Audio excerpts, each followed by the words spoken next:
Hello friends, welcome back to the channel grow your money. आज जो हमने topic लिया है वो एक शेयर मार्केट ट्रेडिंग स्ट्रैटेजी क्या होनी चाहिए, किस किस टाइप के ट्रेडिंग स्ट्रैटेजीज़ है, इसके बारे में डिस्कस करेंगे। फर्स्ट ऑफ ऑल, जब भी हम लोग कोई ट्रेडिंग बोलते हैं तो उसमें हमारा जो इंटेंशन होता है, जो एंड गोल होता है, वो ये होता है कि हमें प्रॉफिट कमाना है। मैं कोई भी स्ट्रैटेजी यूज़ करूँ, मेरा अल्टीमेट गोल सिर्फ और सिर्फ प्रॉफिट ही रहेगा। तो सबसे पहले हम लोग थोड़ा बहुत रूल्स के बारे में बात करते हैं। मेरा पहला रूल ये है कि मैं कोई इंट्राडे ट्रेडिंग नहीं करूँगा। बहुत सारे लोग जल्दी पैसे कमाने के लिए इंट्राडे ट्रेडिंग में जाते हैं। नॉट ओनली दैट, वो लोग इन्फ्लुएंस भी होते हैं बहुत सारे वीडियोस देख के, जिसमें मेरा दिन का 10 लाख प्रॉफिट है, 15 लाख प्रॉफिट है, 20 लाख प्रॉफिट है। लीव अ पार्ट, लेकिन by being an a professional trader, और अगर हम इसको एज अ बिजनेस ले रहे हैं तो one thing is sure, you should not go with the intraday trading at least for first 4-5 years, 6 years. Rule number 2 की अगर बात करेंगे तो रूल नंबर 2 आता है डिसिप्लिन के ऊपर। तो जब भी मैं शेयर में ट्रेडिंग करता हूँ, मैं बाय करता हूँ या मैं सेल करता हूँ, इधर I am getting in a profit और I am getting in a loss, तो I should maintain a strict stop loss and take profit.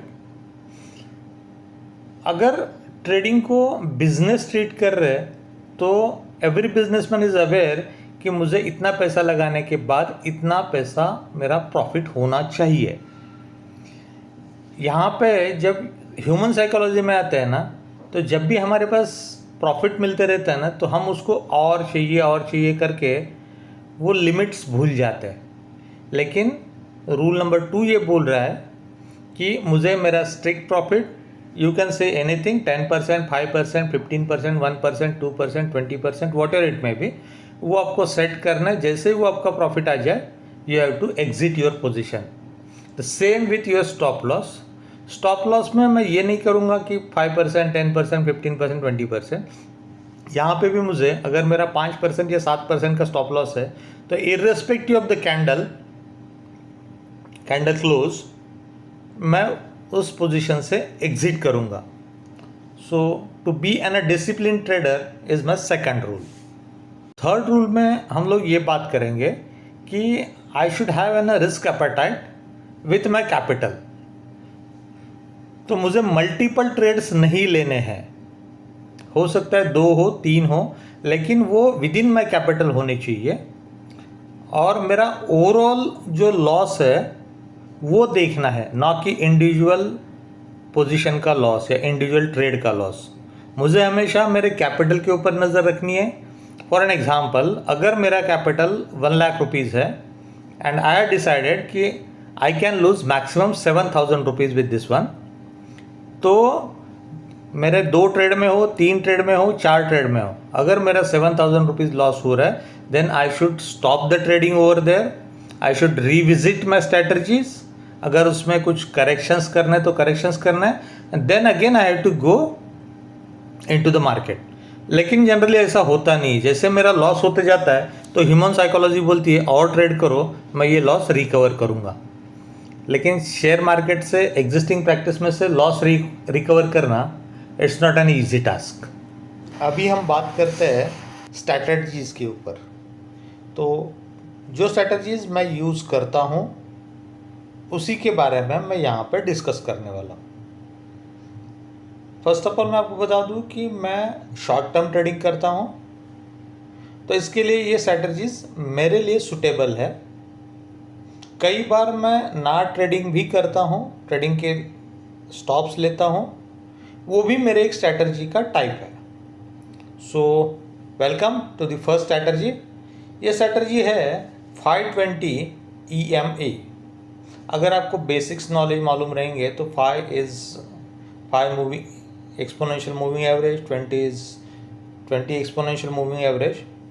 तो जब भी कोई शेयर की कैंडल मैं यहाँ पे डे कैंडल की बात कर रहा हूँ, मैं आवरली 5 मिनट 10 मिनट 1 मिनट की बात नहीं कर रहा हूँ, क्योंकि जैसे हम लोग शॉर्ट टर्म की बात करते हैं तो मेरे लिए शॉर्ट टर्म हो सकता है 2 दिन 3 दिन, max to max 5 days a week. तो जब भी कोई कैंडल 5 EMA से 20 EMA को कट करती है और वहाँ पे मुझे 20 SMA से ज़्यादा का वॉल्यूम नीचे मिलता है, तो वहाँ पे मैं मेरी पोजीशन बिल्ड करता हूँ। मेरे लिए 8 से 10% एक ट्रेड में से प्रॉफिट इज सफिशिएंट। जब भी मुझे 10% प्रॉफिट वो ट्रेड का है तो उस केस में मैं वो पोजीशन को एग्जिट करता हूँ। Then I looks for an new fresh position. वैसे ही अगर किसी पोजीशन में मुझे 5% से ज़्यादा का लॉस हो रहा है और वो कैंडल डे में क्लोज हो रही है, तो मैं मेरी पोजीशन को वहीं पे काटता हूँ, मेरा स्टॉप लॉस कंसिडर करता हूँ और वहाँ से मेरा लॉस बुक करके आगे चलता हूँ। ये जो स्क्रीन पे आपको दिख रहा है ये एक 520 का एग्जाम्पल है। मैं नीचे डिस्क्रिप्शन में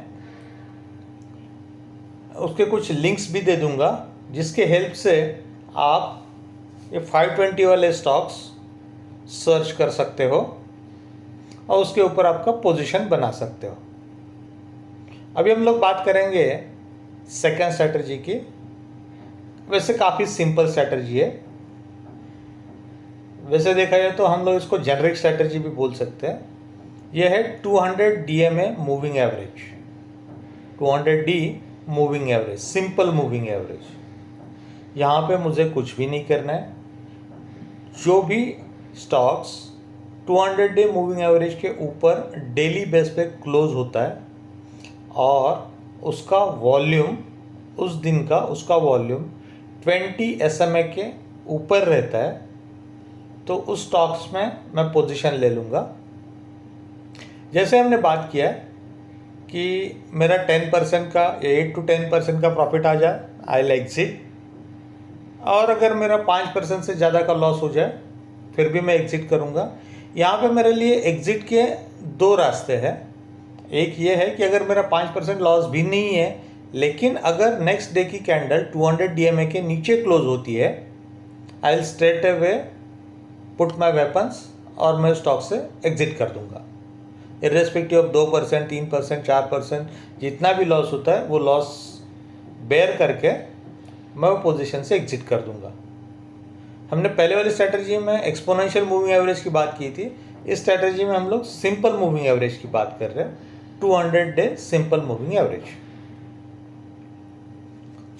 आई होप कि अभी तक आपको ये 2 स्ट्रैटेजी समझ में आए होंगे। अभी तीसरा वाला जो स्ट्रैटेजी है उसमें आपके प्रॉफिट्स शॉर्ट्स रहते हैं, 1%, 2%, 2.5%, 3%, लेकिन ये काफ़ी प्रूवन स्ट्रैटेजी है और इसमें आप अच्छा खासा कमा सकते हो।